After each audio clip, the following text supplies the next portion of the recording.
Aloha everybody and welcome back to Doing Hawaii. You're gonna have to bear with me here a little bit. I'm making adjustments as we go along. I'm using a new live program to do the stream from the PC. So first thing I need to know from all y'all, please tell me, how is the audio so far? Am I too loud, am I too quiet, or is it just right? Aloha everybody and welcome back to Doing. I'm also noticing that there is a large delay between what I'm broadcasting and what is actually being pushed out by YouTube. It's approximately a 5 to 10 second delay, which is quite large actually. So bear with me. So questions and answers are going to be a little difficult, I think, but we will try our best.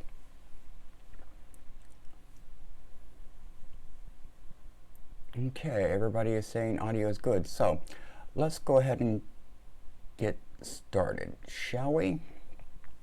Basically what we're going to be doing in this video is we're going to be taking a look at the white object that I spotted in the Kilauea lava channel. Just laying out there. I did a live drone video from it about a week or so ago. However, I did go back out recently with the drone and did a non-live recording of it, which is what we're going to take a look at. And as we watch this video, we're going to we're basically going to see if we can figure out what this object is. So let's go ahead and get the video playing, shall we? One thing I did notice when I was out there this day is that I sent the drone out to the approximate GPS coordination or GPS coordinates that I recorded from the first time, and the object was gone. But after reviewing the video, I did realize I was a little bit off GPS wise. So I spent the first few minutes just looking around the channel area trying to find the object itself. And while I was there, I noticed some interesting things about the lava river. So I'm going to spend just a couple minutes on this video talking about what we're looking at here. The lava river surface itself is almost like an ocean surface frozen in time. There's ripples and waves and, you know, peaks and valleys. And one thing I was able to actually see pretty good, and I got kind of fascinated with, was some of the colors and some of the cracks. And as we'll see later in the footage, some of these cracks actually look a little deep in comparison. So what we're looking at here is I'm actually looking around trying to find the white object. We still haven't found it, but look at that little tendril of lava right there. That's just amazing. But one thing I was able to do with this footage is I was able to come back with the information knowing my altitude above the ground level at this particular location. I was able to do a little bit of math and get an estimate of how large or long this object was. And I've been able to determine that it's about 12 to 14 inches, give or take, in length in what we see visually in this particular video. But before I get on to that, look at these formations. Oh, also I remembered my camera on the drone does have a I think it's a 3 or a 4x zoom level. So that jumping that you're seeing in the image zooming in, that's the actual feature. It steps it versus being a smooth scroll, which can be a little visually annoying, but that's okay. We can deal with it. What I'm looking at here is I'm looking at some of the colors. In my phone, it was hard to see, but I noticed that there were different shades of darkness. And in the video we see to the left that it's actually a little green, and to the right it's a little bit more gray, but there's some purples in there. And if you look down there in that crack, we've got almost a rainbow layer going through the lava. A little hard to see in this particular frame, but so there's that lava tendril. I was actually kind of fascinated with that. That is just an amazing formation to find here. However, if I remember correctly, yeah, we're about to the part where we find the object. So we're going to go ahead and skip forward a little bit, just so that but I'll do it kind of slowly so you can still see the imagery. Look at that lava tendril. I love it. Oh, and here we go. Okay, we found the object. Let me back up a minute. Found the object. Okay, now here is the object in question that we've been looking for. But if you notice, here is a kind of a white colored stain on the lava. This is the original position that the object was in the first time I sent the drone out. It has actually moved over here and is now resting in this crack indention in these different plates of lava, which is interesting. So I was able to get in with the drone pretty close, and with the zoom feature was able to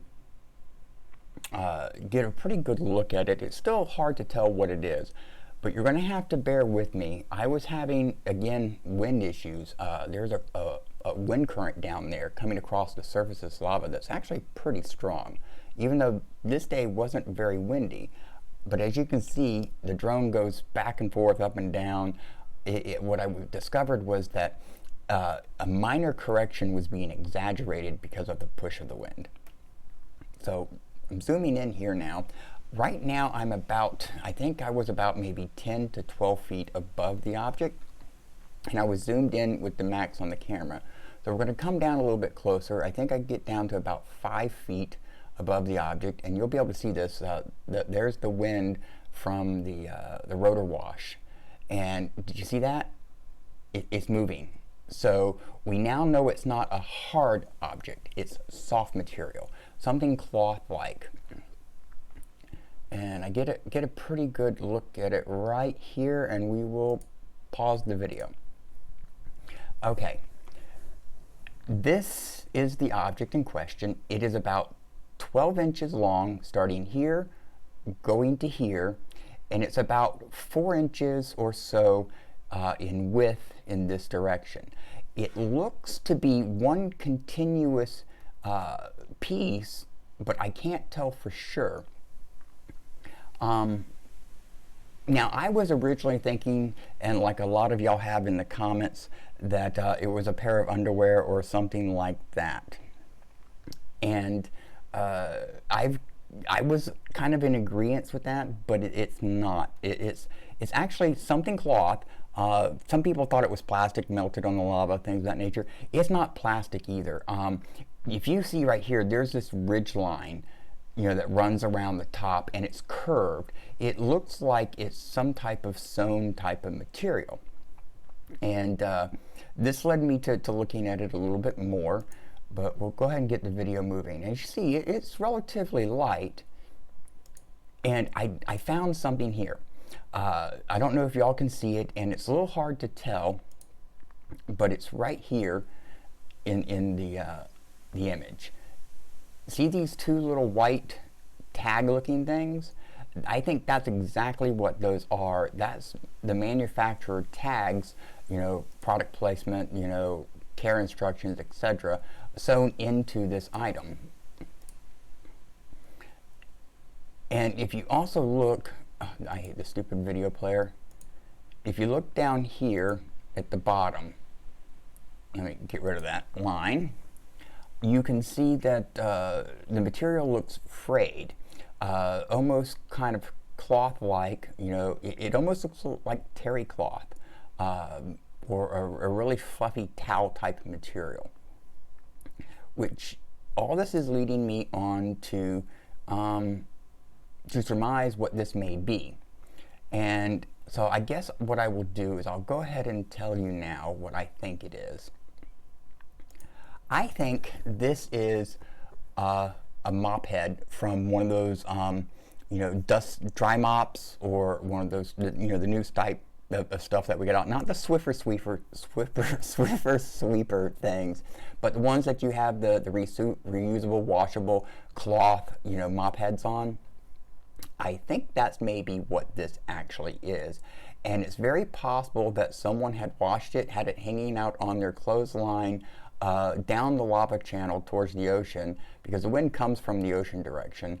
And after it dried in the sun, it you know, during a high wind or a gusty wind, got blown off the line, and it's been blown up the channel. Because we do know that based on that white stain that we saw, that it is light enough when it's dry to blow around. So that's what I think it is. And oh, hold on, let me back it up. Oh, I forgot to turn my do not disturb off. Actually, let me grab my phone and do that real quick. That way we're not disturbed any further. Okay, that is done. So, anyways, where was I? Oh yeah. So it is definitely light enough to move around when it's dry, and we haven't had any rain. I think we hadn't had any rain for maybe 3 or 4 days prior to the shooting of this video. Which is, I guess, allowed it to dry out and blow around down there in the channel. So that's pretty cool. And you can see here it's really moving around. And oops, there's this one little thing there. I'm having a hard time catching it. Hold on, let me see if I can catch that frame. This is the one part that I don't quite understand. I'll move this line in a minute, but if you look right here, it looks thinner than the rest of the item, and if you look here, it seems to be a little thicker. So it is possible that it could be some type of clothing item as well, but I'm really beginning to think it's one of those, you know, reusable terry cloth dust mop heads or something of that nature. Now I've seen comments in the other video asking, see, look, it looks like it's like sewn together right there or something. I just don't know exactly what to think of that. But anyways, I've seen comments of people asking, hey, why don't you attach a line and a hook and you know, retrieve it with the drone? And I would actually love to try to do that. However, the problem is, if you look at this rock, there's all kinds of cracks, crevices, holes, and stuff. It would be very easy to get that hook literally hooked on to the rock, meaning my drone would be trapped basically down there with no way to, you know, release the line from the drone. Now, if I had some type of remote control grappler, you know, or something I could attach to the drone, that would be a different story. So for those that are wanting me to try that, I don't think, look how this wind, I mean, these were just micro adjustments. This wind was amazing. Ooh, that's a good view. That's a good view. Okay, see what I'm talking about right here with the tags? This is some type of, you know, branding tag, and it looks like the background was black with white text on it. That's why I think those were, you know, tags basically sewn in. And where was it? It was somewhere right around here. Let's see. Okay. As you can see right here, it's like, this doesn't look like it's been sewn together. It almost looks like it's snapped or buttoned or something. I really just don't know what to think of this object. And in this area right here, it almost looks like there's some type of synthetic material like polyester or whatever, and it's elastic. So this is stretchy as well. So that, I think, is pretty much it. I forget exactly what it, oh yeah, I was working on the camera. Oh, that was one of the shots I wanted to show y'all. There we go, let's see. Yeah, so I mean, some people say it looks like melted plastic, and I agree with that, because of this area right here kind of looks crumpled, but I really just don't know. And again, right here, you can see where this is possibly you know, a sewn-in tag. Alright, so I was adjusting the camera, trying to get a better angle, and you can see just how close I am. Trying to get into the, get down to this to figure out what it is. Oh, there's something else too I've noticed in the cracks. There are spider webs down there. We just saw some of them flickering, next to the object. But in some of these shallower cracks, there is life, animal life, which is pretty cool. So I got a little bit of a break in the wind here, I noticed. So I tried to come back down for another look. Let's see, what can we see here? Oh, and right here, if you watch right here in the crack, you'll see that movement. Hopefully you can in the stream. That's spider webs.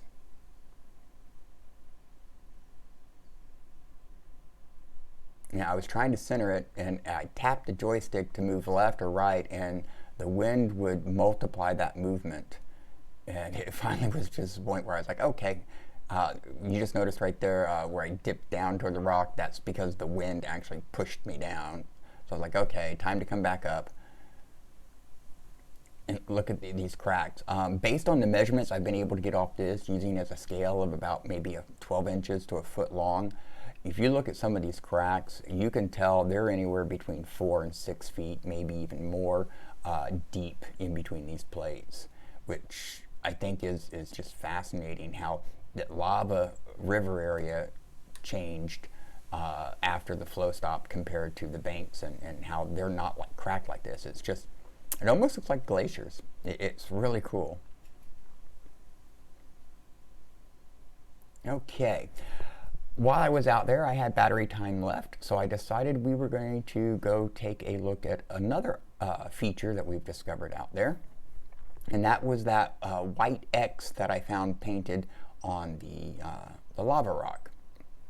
However, that is in another video clip, so let me change video real quick, and we will take a look at that one. So give me just a minute, everybody. I just gotta bring the file up and get it loaded.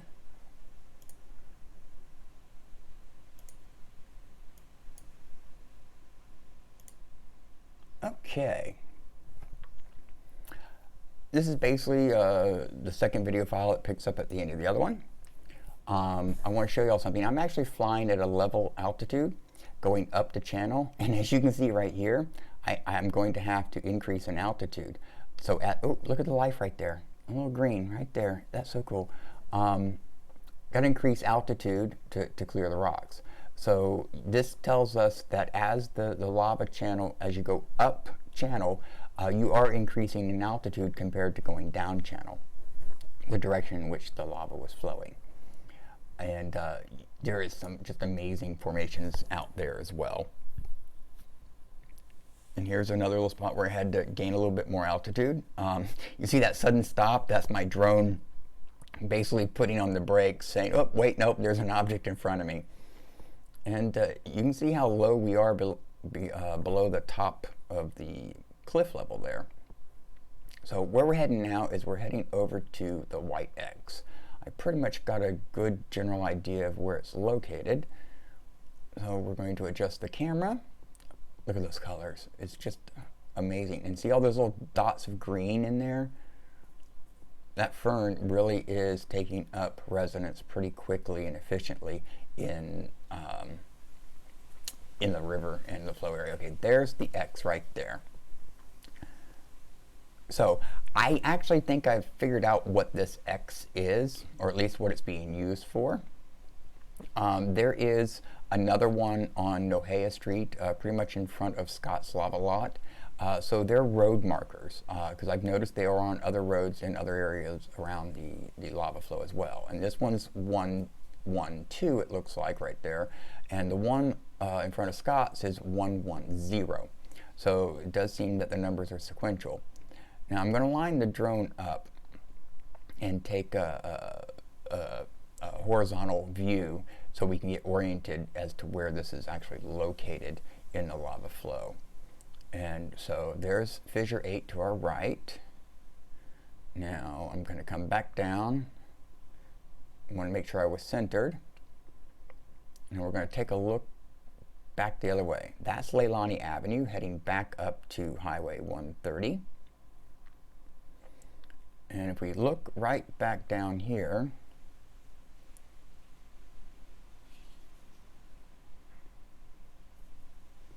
we see that the X is off to our left a little bit. So it would appear that this is off to the left of Leilani Avenue. So if it's a road marker, it's not in the right position. Now, when I mentioned this to Scott, he actually said, well, maybe it's marking Luana Street. However, I looked it up on Google Earth, and we're going to show you that here in a minute. I don't think it's Luana Street either. I think that they've basically just marked it in this particular area because they couldn't mark it somewhere that actually represented Leilani Avenue. So it could be that these were placed in by USGS for satellite imagery to basically track, land movement and stuff like that, using GPS coordinates from what they can see from satellite imagery. So, and that's what would be Leilani Avenue running, from top to bottom of screen right through here. And Luana would be up here very close to the mouth of the fissure 8 channel.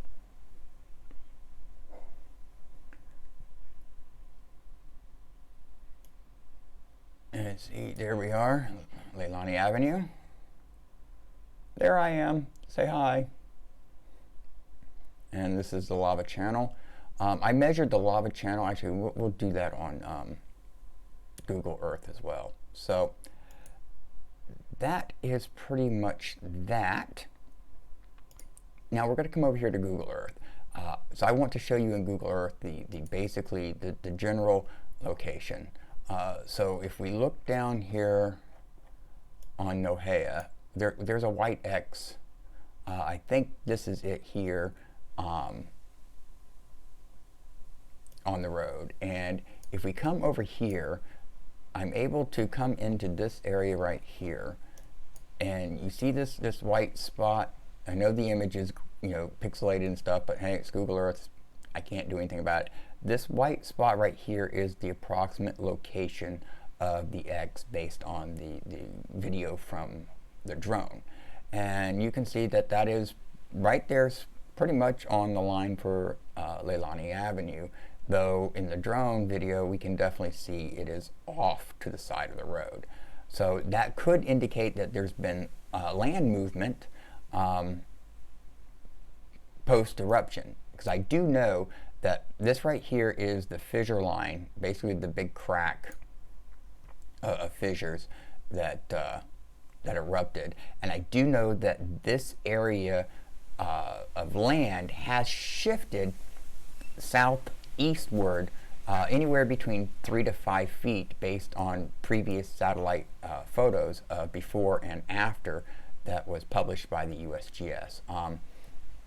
I believe I did that in a previous video way back. I mean, it's been over a year ago. So, and this is fissure 8, and I've been trying to figure out how to give people some scale references of these things. And I totally forgot about a feature here in Google Earth, and I can basically do measurements. And y'all can get Google Earth and do this yourself, if you want. But from here to say the opening would be right there if we continue the cone. So we'll say from right here to right here, it's about 430 feet long in this direction, and it is about 300 feet wide in this direction.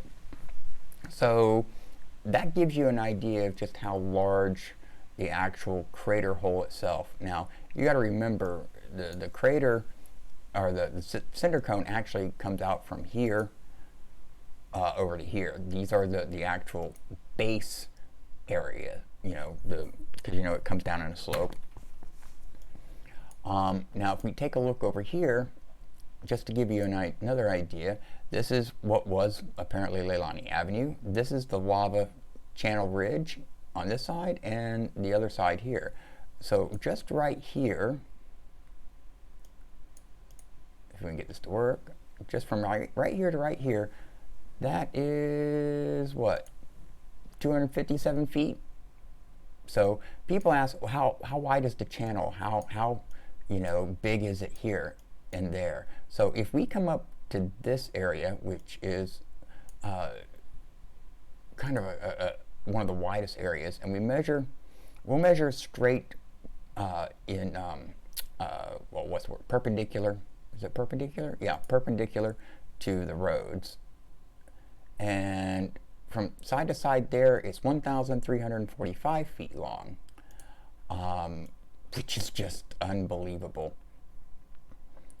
So, and it just goes on and on and on. And so Google Earth hasn't fully updated the eruptions there yet. But that's pretty much it. So, what do y'all think? Let me know in the comments, for everybody that's joining the stream after it's ended, what y'all think about the object in the lava river. I'm still kind of